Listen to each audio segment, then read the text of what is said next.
Take a moment to find a comfortable position. Let your shoulders settle. Let your breathing slow.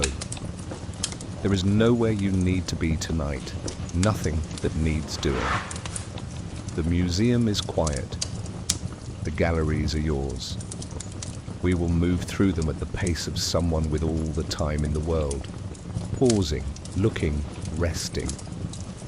The only requirement is that you allow your attention to soften, to drift at the edges, to follow the paintings rather than analyze them. Let each canvas hold you for a while. Let the colors and the light do their quiet work. We will travel through 9 paintings tonight, from a forest in early morning to a pond at the end of the day. Let the journey carry you. Settle in. You are entering a quiet space, a space made of paint and light and the unhurried passage of time. There is nothing you need to do here. Simply allow your eyes to rest on what is before you and let the words carry you gently forward. We begin in a forest. The first painting we encounter is large and still. It asks you to stand among trees, to feel the weight of bark and branch overhead, and to breathe in something cool and faintly green. A massive oak occupies the center of the composition. Its trunk rises with quiet authority from the earth below, filling much of the left half of the canvas. The bark is rendered with deliberate attention. Broad strokes of grey and ochre and warm brown suggest the ridged, layered surface of old wood. You can sense the density of that trunk, the way it has been pressing down into the soil for many decades, the way it would feel rough and solid beneath your hand. The roots spread low along the ground, and the earth around them is handled loosely. Patches of ochre, earthy orange and muted green suggest fallen leaves and exposed soil, layered together without sharp edges. There is a softness to the ground, even in its unevenness. Above, the foliage of the oak opens outward in a broad, irregular canopy. The leaves are painted in clusters of green, deep, forest green in the shadowed inner portions, lighter and more yellow-green where the light finds its way through. The brushwork in the canopy is varied and energetic, individual strokes visible as they describe the turn and flutter of leaves, yet the whole mass reads as coherent, unified, alive. Light enters the painting from the upper right. It does not announce itself with dramatic shafts or theatrical effect. Instead, it filters gently down, illuminating patches of foliage here and there, and laying a quiet warmth across the ground. The sky, glimpsed between branches at the upper right, is a pale, hazy blue. Not brilliant, but soft and atmospheric, the kind of sky that belongs to a morning that has not yet fully warmed. In the middle ground, beyond the great oak, smaller trees and undergrowth form a receding plain of softer greens and browns. These are handled more loosely than the foreground, consistent with the way the eye loses precision as distance increases. The transitions between near and far are gentle, achieved through subtle shifts in value and edge quality rather than abrupt changes. A small label reads, "The Bodmer Oak, Fontainebleau Forest, oil on canvas, 1865. The composition is grounded and stable. The great oak anchors the left side with its vertical mass, while the open space to the right allows air and light into the scene. There is no horizon line visible. The forest is close, enclosing, and yet not oppressive. It is the enclosure of shelter rather than confinement. The palette is dominated by earthy greens, warm browns, and the cool grey of the bark, with occasional touches of russet and amber in the undergrowth. The overall impression is one of deep, quiet colour, the kind that belongs to an interior forest space away from open fields and bright sky. Looking closely at the surface of the canvas, the paint is applied with varying thickness. The trunk and major branches appear to carry denser applications of paint, while the foliage and ground are handled with lighter, faster marks. This variation in texture contributes to the sense of physical presence. The tree feels genuinely solid in contrast to the more atmospheric treatment of the surrounding woodland. There is patience in this painting. Every element has been given time and attention. The great oak does not hurry upward. The light does not rush across the ground. The forest simply is as forests simply are, unhurried, self-contained, and quietly enduring. Let your eyes move slowly across the canvas. Follow the bark upward, branch by branch. Let the green of the canopy settle into your vision. Let the soft ground hold you. There is no need to move on just yet. From the forest we move to water. The painting before us is calm in a different way. Open where the forest was enclosed, horizontal where the oak was vertical. Water stretches across the lower half of the canvas, and above it, a row of houses and trees lines the far bank. The composition is nearly divided in half by the waterline, which serves as a kind of horizon here. Above, structures, trees, a sky of pale grey and soft white. Below, their reflections, shimmering and broken by the gentle movement of the river surface. The houses themselves are modest and horizontal in character. Their facades are painted in muted tones, whites and creams, with touches of grey and pale ochre. Rooftops carry their own quiet colour, and small, dark windows punctuate the surfaces at regular intervals. The brushwork describing the buildings is relatively controlled, with strokes that suggest flat walls and gabled forms without overworking the detail. Between and behind the buildings, trees rise with soft, irregular silhouettes. Their foliage is painted in a range of muted greens and grey-greens, appropriate to the particular quality of light that seems to diffuse evenly across this scene without strong cast shadows. The sky behind and above is pale, a milky, overcast white that gives equal illumination to everything below it. There are no deep shadows here, no areas of strong contrast.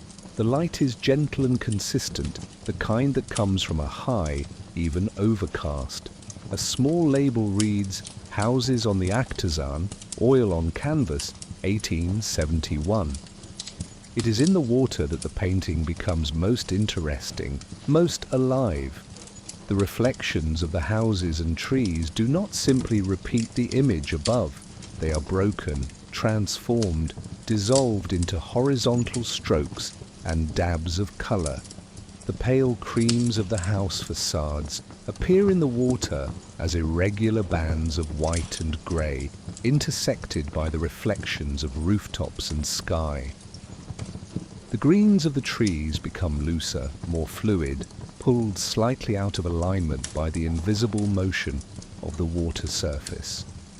This difference between the solidity of the bank and the fluidity of its reflection is one of the central pleasures of the painting.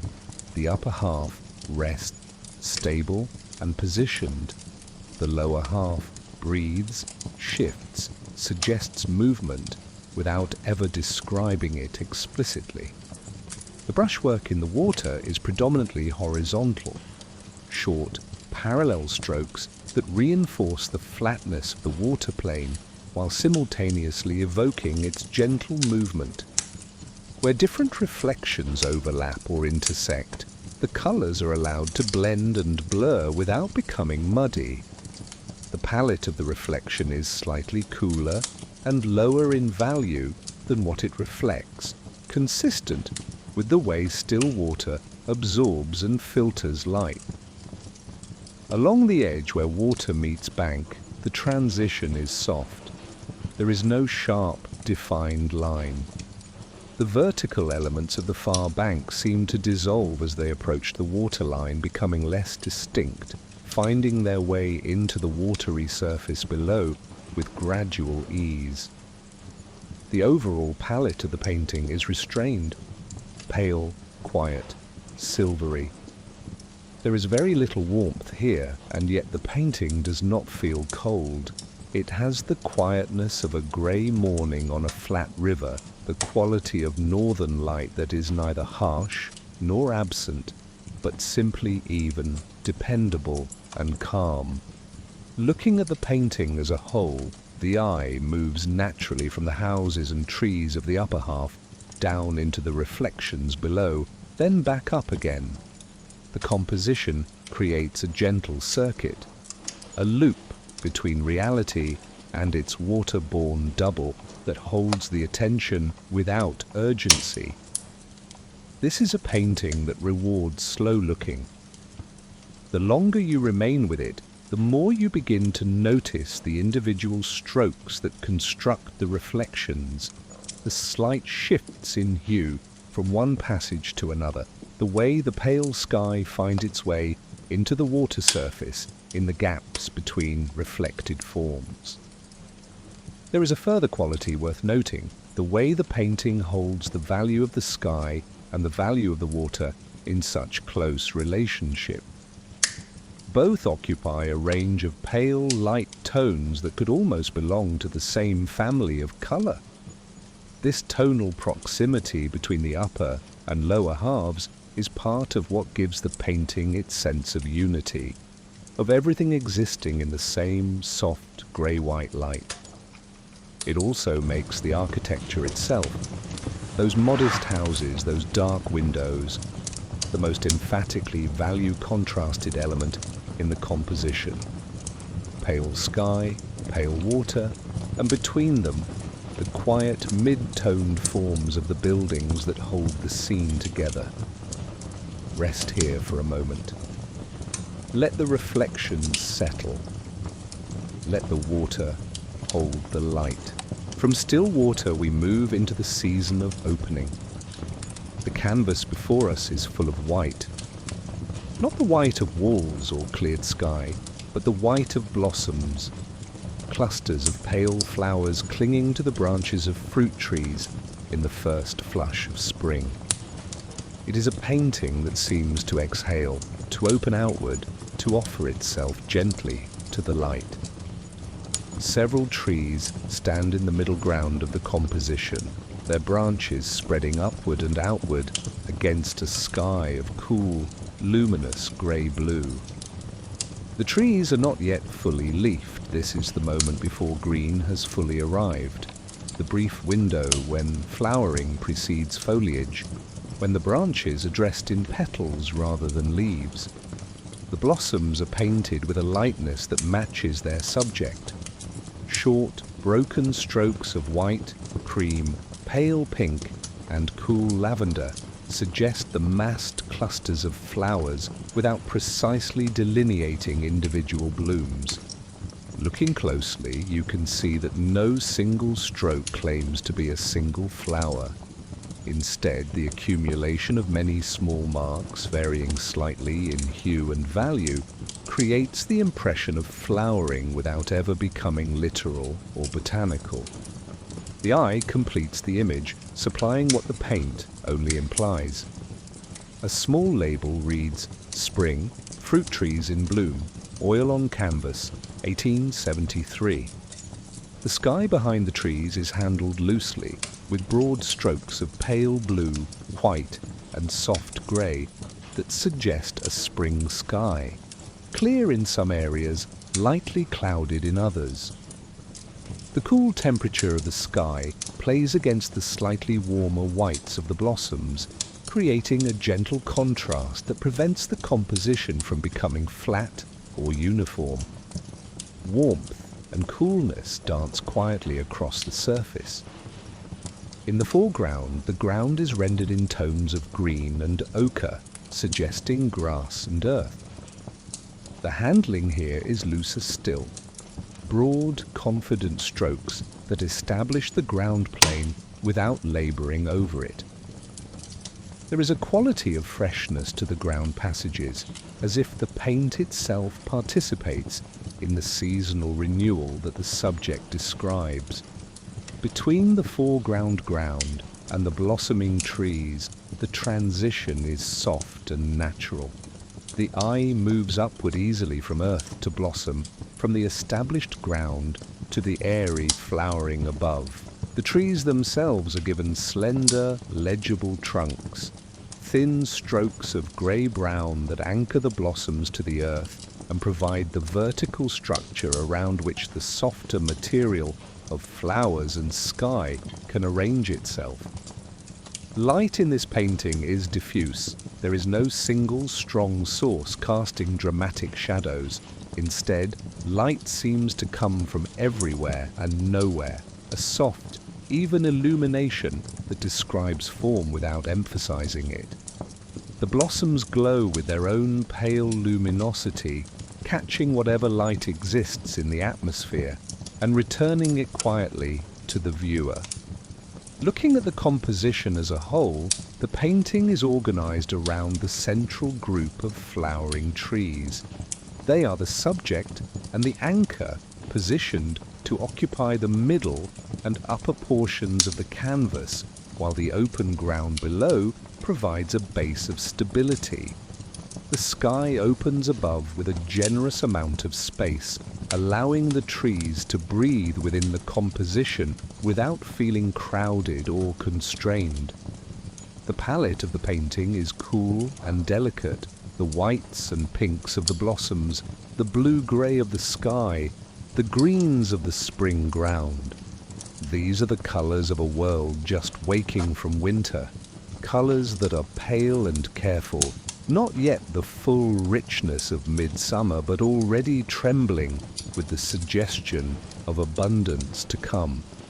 One of the pleasures of this kind of painting is the way the surface rewards different distances of looking. Stepping back, the trees read as solid flowering forms set against a legible sky and ground.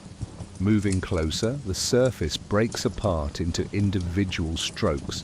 Now this white mark here, this pale pink dab there, this cool lavender touch at the edge of a cluster, and you begin to see the decisions that produce the unified impression from further away. The transition between these two experiences, between the whole and its constituent parts, is part of what makes this kind of brushwork so endlessly watchable. Consider for a moment the relationship between the sky and the blossoms in this painting. Both exist in a similar range of pale, cool colour. Blue-grey sky, white and lavender blossoms. And this similarity creates an unusual kind of visual conversation.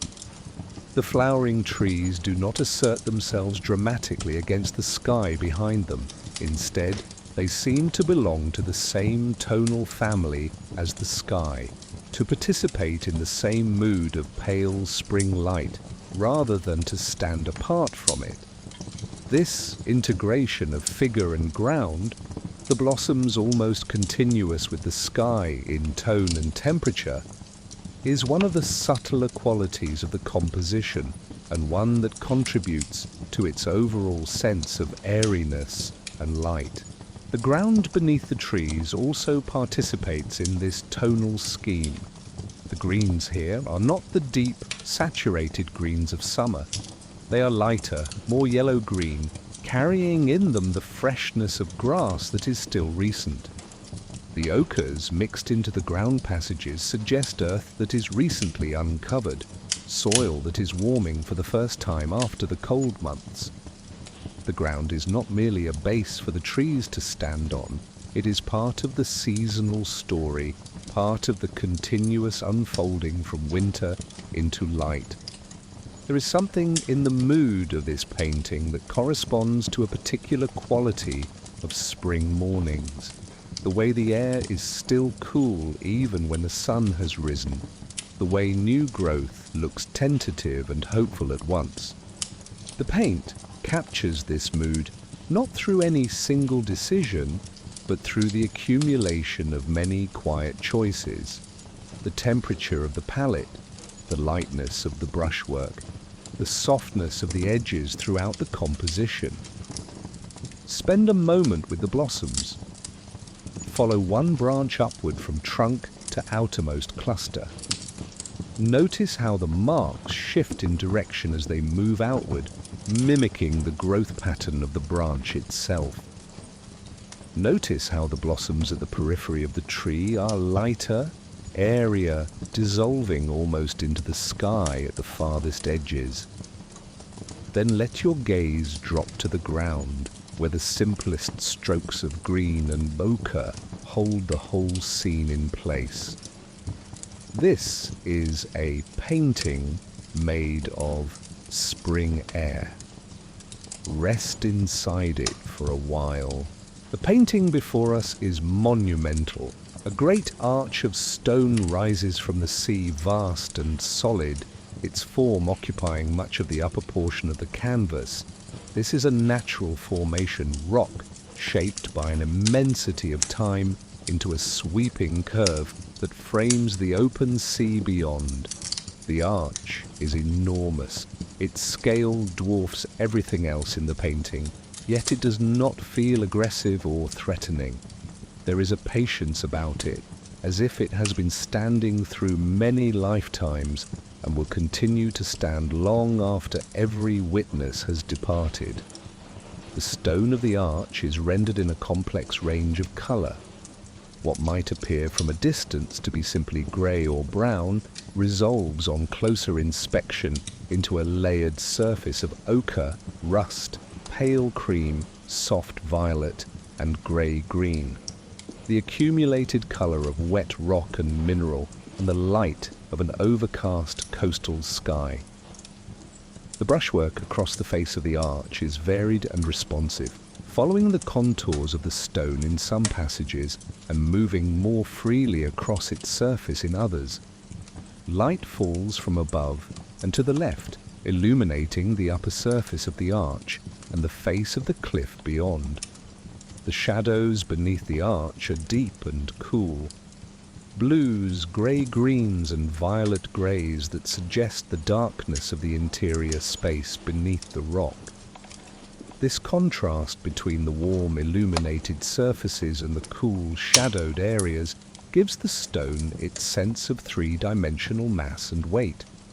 You can feel the heaviness of the rock, the way it presses down into the sea at its base. A small label reads, "The Manaport Etretat, Oil on Canvas, 1883. Through the opening of the arch, the sea extends to the horizon. The water here is painted in broad, flat strokes of blue and grey-green, with lighter values near the horizon where sky and sea approach each other. The horizon itself is low and flat, a quiet line of pale value that emphasizes the vast horizontal expanse of the open sea beyond the arch. Within this framed view, the water seems endless, a reminder that beyond the solidity of stone, there is a world of infinite, moving water. The sky above occupies the upper portions of the canvas and is handled with a loose, sweeping brushwork. Pale blues and whites intermingle to suggest an overcast or partially clouded sky, one that delivers diffuse, even light, without strong directionality. The sky is not the focal point of this composition, the arch is, but it plays an essential role in establishing the atmospheric quality of the scene. At the base of the composition, the sea washes against the rock. Waves are suggested rather than described. Pale foam and agitated water at the cliff's base, rendered with broken strokes of white and grey that capture the perpetual motion of surf against stone.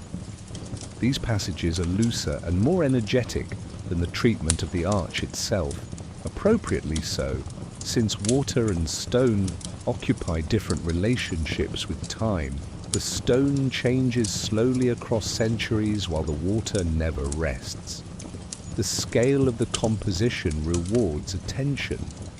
Contemplating this image, you become aware of your own smallness in relation to the stone. The arch overhead is vast, its span broad enough to frame an entire seascape, and yet the painting holds this immensity with great calm. There is no drama in the presentation, no theatrical lighting or stormy sky. Instead, the scene is shown in quiet daylight, under a soft sky, with the sea in a moderate state. The monumentality of the subject is allowed to speak for itself without amplification. The palette throughout is controlled and harmonious. Warm earth tones and ochres in the stone, cool blues and greens in the water and sky, with the shadowed interior of the arch, providing the deepest values in the composition. The warm and cool tones balance each other across the canvas with a quiet equilibrium. There is no single area that demands the eye exclusively. The arch, the sea framed within it, and the sky above all receive their measure of attention. A further observation about the handling of the stone. The colour is not applied uniformly across its surface, but varies in temperature and hue from one passage to another in a way that suggests the complex character of real rock. In some areas, a warm ochre predominates. In others, a cooler grey-green takes over.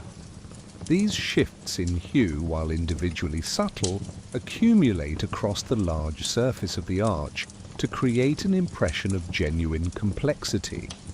A stone that is not merely grey or brown, but is a record of its own long history. Painting this way, varying temperature and hue across a large passage, rather than filling it with a single mixed colour, produces a surface richness that holds the eye far longer than a uniform application would. One of the most satisfying aspects of this composition is the arch as a framing device. It is a window within the painting, a shaped aperture through which a specific portion of the sea and horizon is revealed. The contrast between the dark, heavy stone of the arch and the luminous pale sea beyond creates a strong value relationship. The darkest elements of the painting surround and give way to the lightest, and the eye moves naturally through the arch toward the open brightness beyond. Look at the arch from the top of its span down to its base. Notice how the colour changes from pale, illuminated cream at the crown to the cool, shadowed grey-green at the water's edge. Notice how the brushwork becomes looser and more abbreviated as it approaches the water, as if the painting itself loosens its grip where solid stone gives way to moving sea. Consider the meeting point of stone and water at the very base of the arch. Here, the most solid and permanent element in the painting, the ancient rock, touches the most restless and temporary, the shifting, foaming water. The paint in this passage is, at its most agitated, marks layering and overlapping to suggest the perpetual commotion that occurs wherever sea meets stone. And yet even here, the painting maintains its overall composure. Even at this dynamic border, the scene is held within the painting's characteristic quality of quiet observation. Then let your eye pass through the arch and rest on the open horizon beyond. There is always more water. There is always more sky. We arrive now at a scene of water and light and reflected architecture. The painting before us is luminous. It is a view across open water toward a long horizontal facade, a great palace and the tall campanile that rises beside it, all of it shimmering in the particular light of a morning that has not yet reached full noon brightness. The whole composition seems to float, the buildings above, the water below, and between them the reflections that make this scene exist in two registers simultaneously: the solid and the immaterial, the formed and the dissolved. The water occupies the lower half of the canvas. It is not simply blue or grey. The surface is a complex mixture of pale rose, lavender, silver grey, and cool green, the accumulated result of sky and architecture and moving light combining in the reflecting surface below. The brushwork here is predominantly horizontal, consistent with the flatness of the water plane, and yet within that horizontality there is enormous variation. Short strokes of differing colour are laid side by side, sometimes parallel, sometimes slightly angled, creating a surface that vibrates gently without ever becoming chaotic. The buildings along the far bank are handled with a quality of suggestion rather than precise description. We can identify the architectural character, domes, towers, and horizontal facades, but the details dissolve in the light. Windows and arches are indicated rather than fully rendered. The brushwork across the facades is looser than you might expect of stone and plaster, more interested in light effect than in structural description. Colour here includes pale pinks and salmon, cool whites, lavender shadows and touches of gold where sunlight falls most directly. A small label reads, "The Palazzo Ducale, seen from San Giorgio Maggiore, oil on canvas, 1908. The campanile rises vertically in the composition, its form perhaps the most legible architectural element in the painting. Against the pale sky and the similarly pale water below, it registers as a vertical accent of warm ochre and brown, its top dissolving into the atmosphere. Even this most vertical and solid of forms is handled with a looseness that allows it to breathe within the composition rather than asserting itself too emphatically. The sky occupies the upper portion of the canvas and is painted in soft, broken strokes of pale blue, pink and white. It has the quality of a morning sky in which the full colour of day has not yet settled, a sky that is still in the process of becoming. The lower portions of the sky near the horizon where it meets the buildings and the water are softer still, the colours more muted and diffuse. Sky and water begin to mirror each other in tone, the boundary between them marked only by the horizontal band of architecture. What is most striking about this painting, when you allow yourself to look at it quietly, is the way the whole surface seems lit from within. The pale, high-value palette of the whites and pinks and lavenders creates an impression of luminosity that does not depend on any single depicted light source. Everything in the painting seems suffused with morning light, as if the paint itself has absorbed the atmosphere of the place and is releasing it slowly back into the room. The reflections in the water deserve extended attention. Look at the way the upright forms of the buildings appear in the water as a horizontal dissolution. The vertical of the campanile, for instance, comes down into the water and spreads, loosens, becomes a series of pale, warm strokes that no longer describe a tower, but instead describe what a tower feels like when it is absorbed into the surface of moving water. This is one of the great recurring concerns of this way of painting, the conversation between form and its reflection, between the solid world and the world as it is received and transformed by water. The colours in the reflected passages are slightly lower in value and slightly cooler than what they reflect. This is consistent with how illuminated surfaces appear in still or gently moving water. The reflection receives less light than the source, and the water's own cool tone tinges everything it holds. There is a compositional rhythm in this painting that operates horizontally. The long facade of the building, the horizontal brushstrokes of the water, the extended line of the distant shore, everything here moves from left to right, or rests in that plane. Only the campanile interrupts this horizontal rhythm, standing as a single vertical accent against the prevailing direction of the composition. This contrast between the single vertical and the pervasive horizontal creates a visual balance that holds the composition steady, even as the paint handling remains loose and atmospheric. It is worth pausing on the question of how so much architectural form can be rendered with such apparent looseness and still remain legible. The answer lies partly in the consistency of the approach.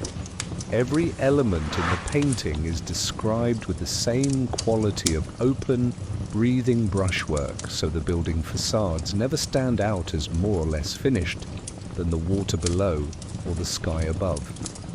The whole surface maintains a single level of resolution, a single relationship between mark and subject. Because everything participates equally in the atmospheric dissolution, nothing feels incomplete. The buildings are exactly as resolved as the water, and the water exactly as resolved as the sky. There is also the question of color temperature and how it constructs space in this painting. Notice that the warmest passages, pale pinks and salmon tones in the building facades, the slight warmth that enters the water reflections below them, tend to sit in the middle of the composition along the building line. The cooler tones, blue-white sky, the cool lavenders in the deeper water, occupy the upper and lower reaches. This gentle arrangement of warm in the middle and cool at the periphery creates a sense of depth and centrality, pulling the eye toward the buildings themselves while allowing the sky and water to recede quietly around them. Allow your eyes to rest in the lower half of the painting for a while. Let the reflections come into focus, then lose focus, then come back again. Notice the way individual strokes of pale rose and lavender and silver grey sit next to one another without fully blending, creating a surface that shimmers. This is morning on the water. This is light before it has fully decided what it will become. We arrive now at a canvas that is almost entirely surface. There is no sky visible here. There is no horizon. There is no bank or distant shore to provide the eye with a fixed point of reference. What fills the canvas edge to edge is the surface of a pond. And on that surface, flowers, leaves, and the reflections of a sky that exists only by implication somewhere above the frame of the painting. The water lilies float at various distances across the pond surface, their pads broad and flat, their blossoms open or partly open, scattered without obvious pattern across the canvas. The pads are painted in a range of greens: blue-green, grey-green, yellow-green, with darker undersides where they lift slightly from the water, and with the subtle variations that come from the play of light across different angles of leaf surface. The blossoms are pale, whites and very pale pinks with centres of soft yellow and cream. They are not painted with precision or botanical literalness.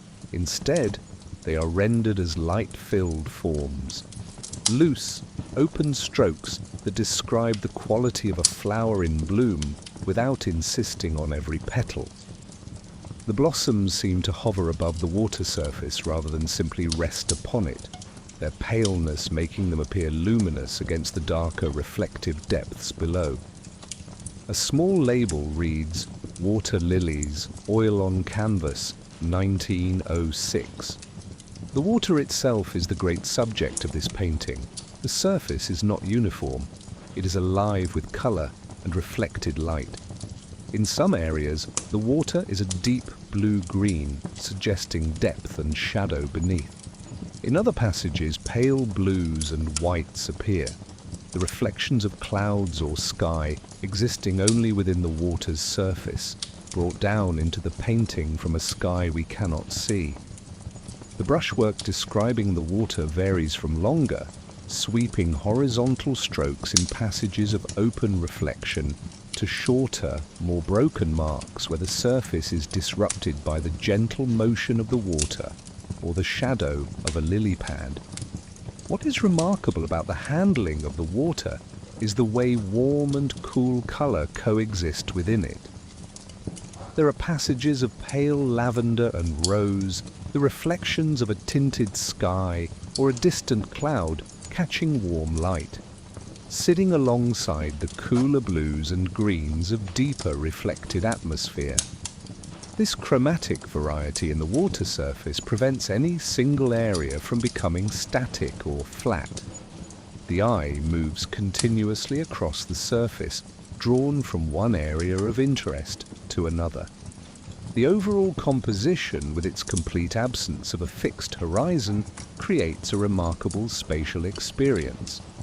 Without a top and bottom in the conventional sense, without sky above and ground below, the viewer floats in relationship to the image. The lilies and their reflections establish a kind of floating orientation, but the lack of a clear spatial framework allows the painting to be apprehended more as a field of colour and light than as a strict depiction of a particular place. This is perhaps one of the most meditative qualities of this kind of painting. Without a horizon, without an established near and far, the viewer has no easy anchor point. The eye wanders across the surface freely, finding pockets of brightness in the blossoms, following the sweep of a long reflected passage of sky colour, resting in the deep greens and blues of the unlit water. The edges of the lily pads, where solid leaf meets reflective water, are soft and varied. Some edges are relatively crisply stated, giving the pad a legible form.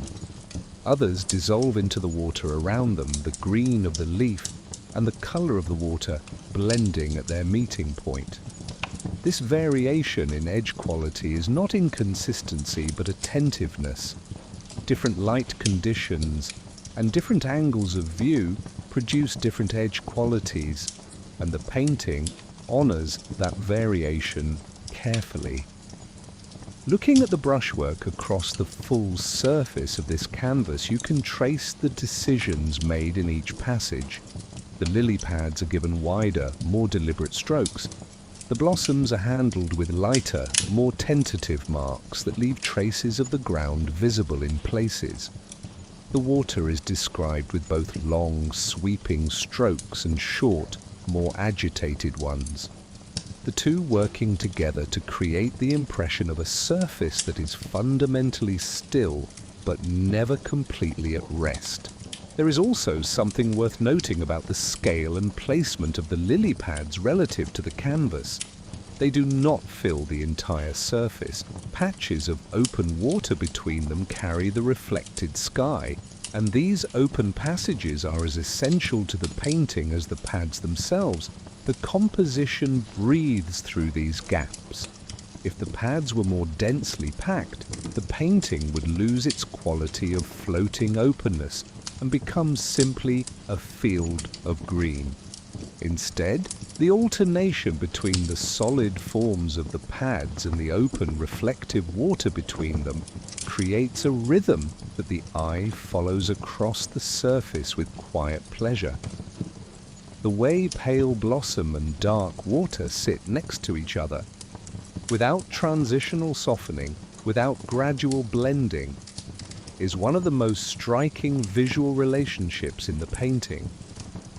The contrast between the luminous white of an open flower and the deep blue-green of the pond beside it creates small, vivid moments of intensity distributed across the otherwise moderate surface. these moments of contrast hold the eye, provide focal points without dominating the whole, and give the painting its underlying vitality even within its overall atmosphere of quietness and calm. Let your gaze float across this surface. There is no prescribed path, no entry point that is more correct than another. You might begin with a blossom and work outward to the surrounding water. You might begin in the deep, reflected darkness at one edge of the canvas and work toward the lighter passages at the other. You might follow a cluster of lily pads from one area to another and notice how the quality of light shifts as you go. There is no urgency here. The water is still. The flowers are open. Rest here for as long as you like. In this painting, a bridge enters the composition. It is a Japanese-style bridge. Low, arching gently over the water, its wooden form extending from one bank of the pond to the other in a broad, graceful curve. The bridge is painted in greens, the wood stained or painted in a tone that places it within the same color family as the surrounding vegetation, blending it into the scene while still giving it structural definition. The arc of the bridge is visible in the upper portion of the canvas, its curve rising and falling against the deep green density of the foliage behind it. Beneath the bridge, and extending across much of the lower half of the canvas, the pond surface is thick with lily pads. The pads fill the water in overlapping layers, a dense and varied carpet of green, punctuated by the pale forms of blossoms. The water visible between the pads reflects the green of the surrounding vegetation, and the cooler tones of sky filtered through the dense overhead canopy. The foliage surrounding the pond and rising above the bridge is handled with great richness and variety.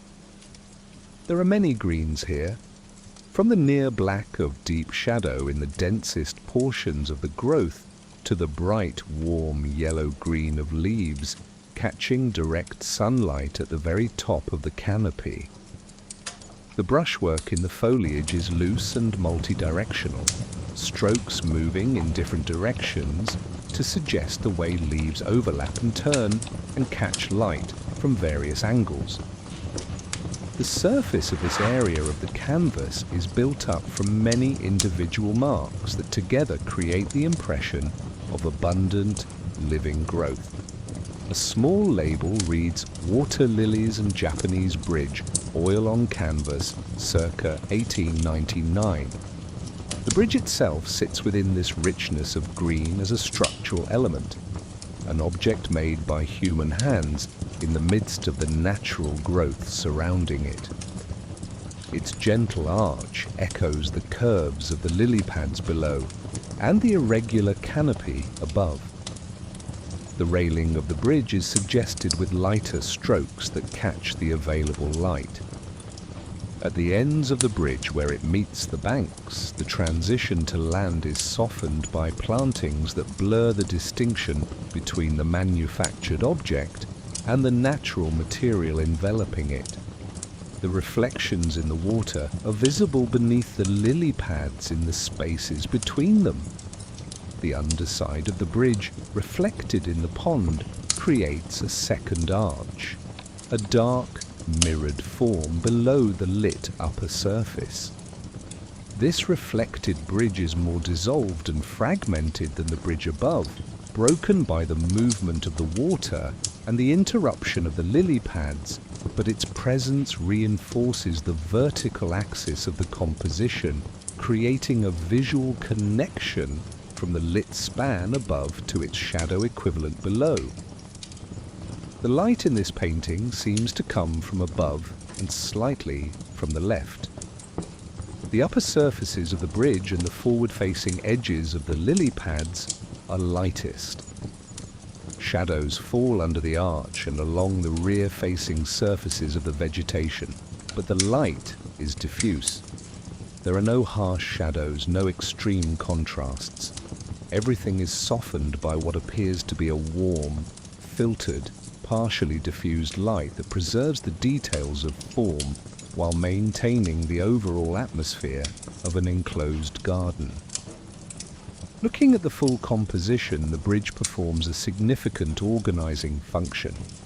It divides the canvas roughly into upper and lower sections. The upper portion, given to foliage and the faintest glimpse of filtered sky. The lower portion, given to the pond surface, with its covering of lily pads and its reflective water. The bridge span becomes the threshold between these two zones, and the eye passes through it naturally, from the dense greens above to the aquatic surface below. There is a harmony in this painting that comes from its tonal unity. Despite the variety of specific colour, the different greens, the pale blossoms, the warmer tones of the bridgewood, the painting reads as a unified field of closely related value. Nothing is too light, nothing too dark.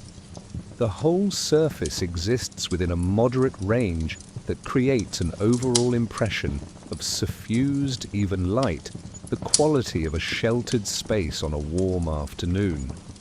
The relationship between the bridge and its reflection is worth extended attention because it illustrates something essential about how water transforms what it receives. The bridge above is a constructed object, its curves intentional, its surfaces regular, its presence in the landscape deliberate. The bridge below, in the water, is none of those things.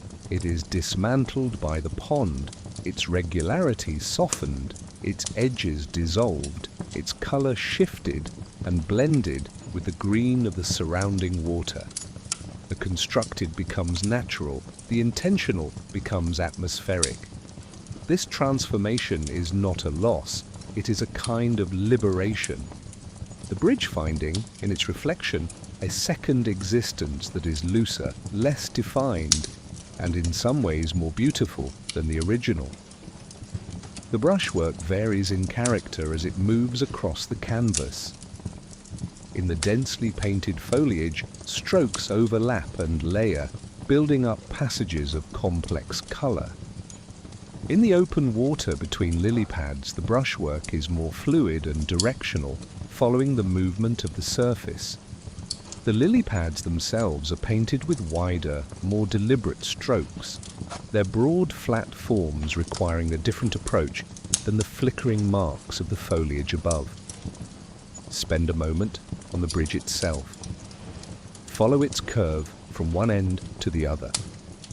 Notice the way the colour of the wood, those greens and grey-greens, ties it visually to the vegetation around it, so that the bridge seems to belong to the garden rather than to be imposed upon it. Notice also the scale of the whole.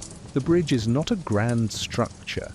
It is modest in its proportions, sized for a garden pond rather than a river or a harbour. And yet within this composition it carries a quiet authority. It is the only horizontal line of precision in a painting dominated by the organic irregularity of plants and water. Its presence gives the composition its single moment of deliberate geometry, a human decision held in tension against the unhurried growth on every side. Then let your eyes drop to the water below, where the bridge finds its softer, dissolved reflection. Everything here belongs together. We have returned to the pond, but something has shifted.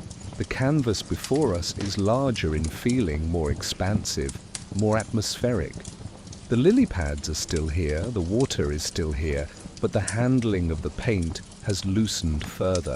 The colour has grown bolder, the strokes more visible and more freely applied. We are looking at the same subject, the garden pond, the floating flowers, the reflective water. But it is as if the light has changed, or the season has deepened, or the eye has come closer and decided to dispense with certain kinds of precision in favor of something more immediate. The lily pads are distributed across the canvas with less individual clarity than they might have carried in an earlier treatment of this subject. Here they read more as a pattern, a repeating motif of curved green forms, their edges less precisely stated, their surfaces more summarily painted. The brushwork across their faces is bold, wide, expressive strokes that move quickly across the canvas, laying in colour with energy and confidence rather than careful accumulation. The blossoms are present, but they are fewer and larger in their visual presence than the massed, small clusters seen elsewhere. They are painted with strokes of pale pink, white, and soft yellow. Open, gestural marks that do not insist on botanical accuracy, but instead capture the quality of light on an open flower. The looseness of these marks gives the blossoms a vibrancy, an impression of atmospheric shimmer, as if they are being seen through the slight heat and humidity of a summer garden afternoon.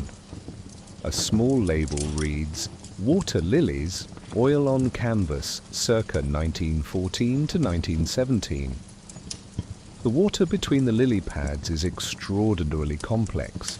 Passages of deep blue-violet sit alongside areas of warm golden reflection. Pinks and roses appear in the water, the reflections of sky or blossoms reaching down through the surface, creating a chromatic richness that exceeds the range of colour visible in the lily pads themselves. The water is the canvas's most complex element, a layered surface of many colours that together create an impression of liquid depth and luminous reflection. The brushwork in the water varies considerably. Some passages are built up with many layers of paint, thick applications that create a physical texture visible even at a moderate distance. Other areas are more thinly painted, the ground of the canvas playing a role in the final colour effect. This variation in paint handling creates a surface of considerable interest at close range, the physical materiality of the paint becoming a visible and essential part of the subject matter. The compositional logic of this canvas is more instinctive and less geometrically resolved than some of the earlier pond works. The lily pads do not march in any particular order across the surface. The blossoms do not cluster at predictable intervals. Instead, the whole painting breathes as a field, areas of density giving way to areas of openness, warm passages yielding to cool ones, the eye finding its own path rather than being guided along a predetermined route. And yet the painting does not feel disordered. There is a rightness to its organization, a balance achieved not through symmetry or formal arrangement, but through color and weight. The way a dense passage of deep blue-violet on one side finds its counterpart in a richly green cluster of lily pads on the other, the way a pale blossom in one area of the canvas is echoed dimly by a lighter value in the water elsewhere. It is also worth observing how the physical surface of this canvas differs from earlier works. The paint here is in places considerably thicker, built up in impasto applications that catch the light and create literal physical shadow at the edges of the marks. This textural quality becomes part of the content of the painting. Looking at such passages up close, the surface of the canvas stops being a transparent window onto a depicted scene and becomes instead an object in its own right, a physical thing made of pigment and oil that carries its own visual weight and interest. In this way, the painting invites two kinds of looking: from a distance, the pond and its flowers; up close, the material process of their making.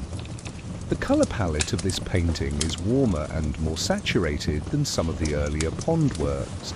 The greens are richer, the blues deeper, the reflected pinks and golds more vivid. This intensification of color could reflect the particular quality of light on a full summer day, a more direct sunlight, a warmer atmosphere, the pond at the height of its season, or it could reflect a broader willingness to push color beyond strict naturalism in service of the sensation the place produces. Both readings are available, and neither excludes the other. Whatever the cause, the result is a painting of considerable sensory richness. It is a painting you can feel as well as see, the warmth of the color, the weight of the heavily applied paint, the sense of immersion in a space defined entirely by water and light and flower. There is no sky here, no bank, no horizon. As in the earlier Lily Pond work, the frame of the canvas is the limit, and beyond that limit nothing is shown. But where that earlier work floated in pale luminosity, this one is denser, more saturated, more physically present.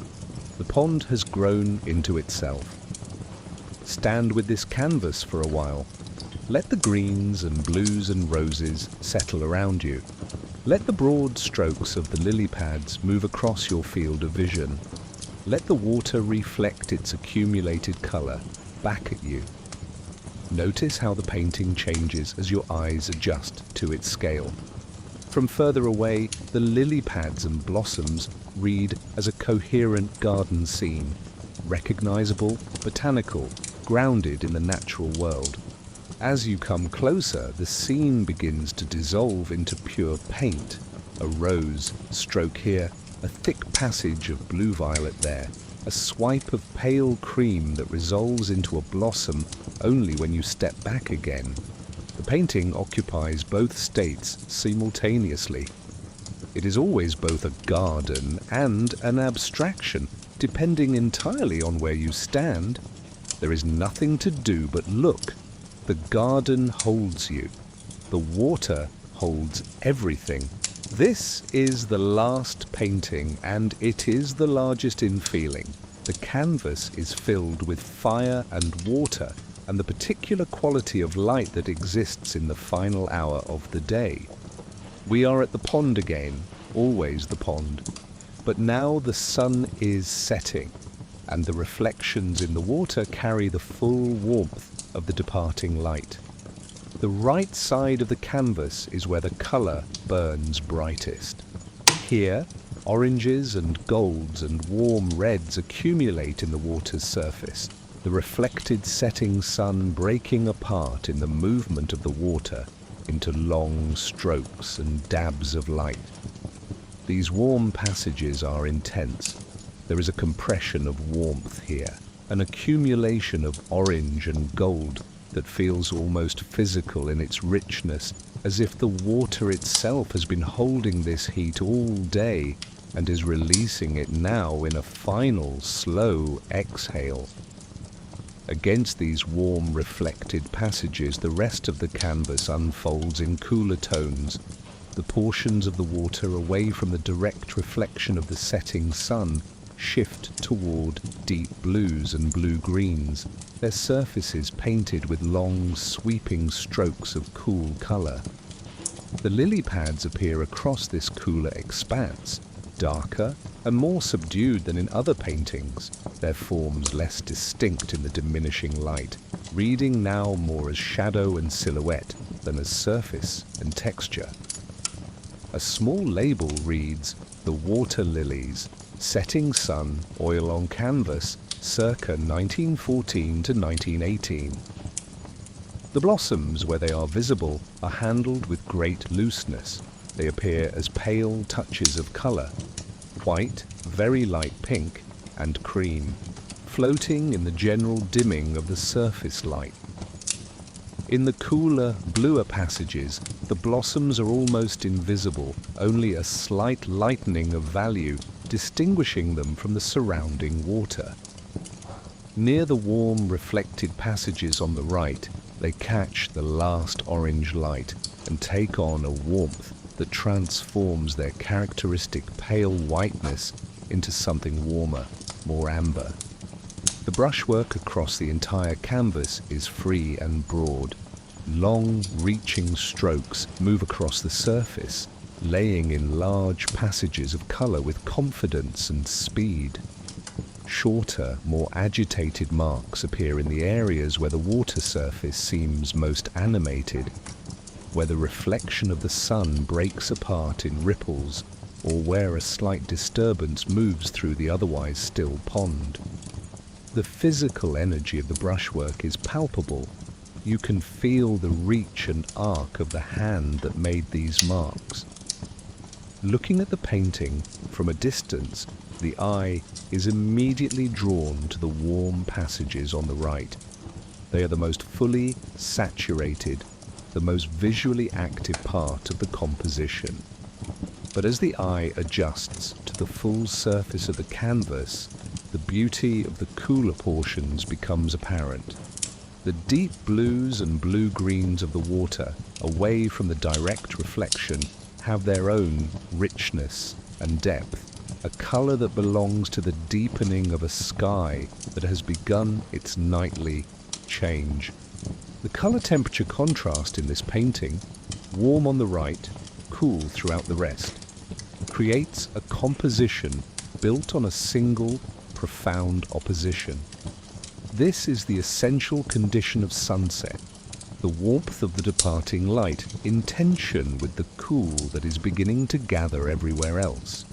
The painting does not merely depict this moment, it seems to exist within it. Looking closely at the warm passages on the right, you can see how the orange and gold are built from many individual strokes of slightly different hue. No single stroke carries the full weight of the impression.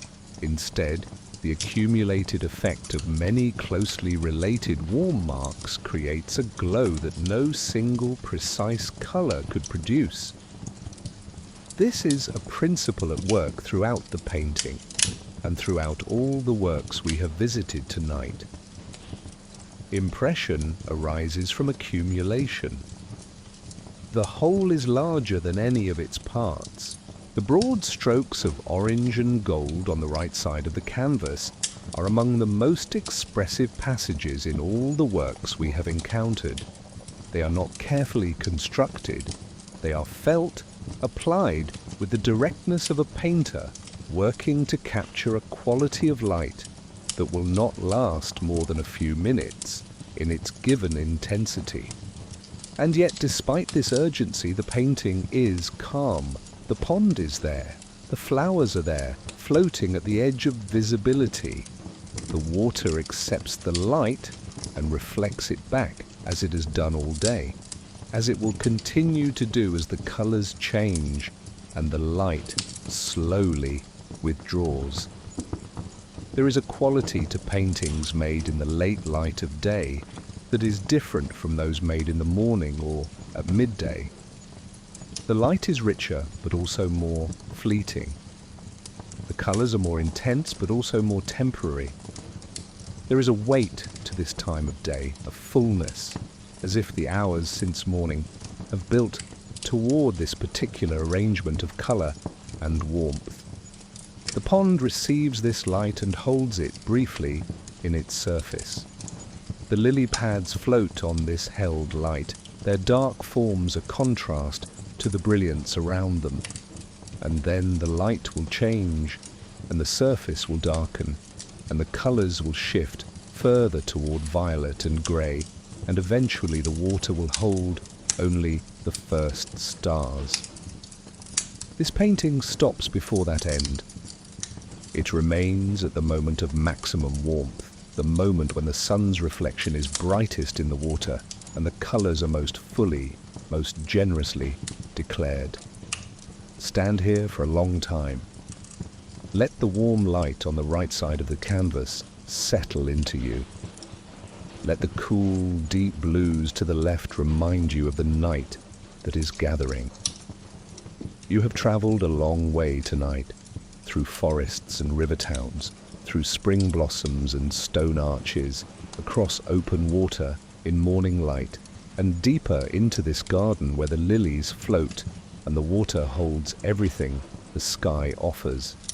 Each painting we visited was made with oil on canvas. Pigment carried in oil, spread across a woven ground. And yet what those materials add up to is light and air and the sensation of being in a place at a particular time of day. 9 places tonight, 9 qualities of light. Now let the colours soften. Let the warmth of the canvas fade slowly into quiet. Let your eyes close. There is nothing left to see tonight except the fire.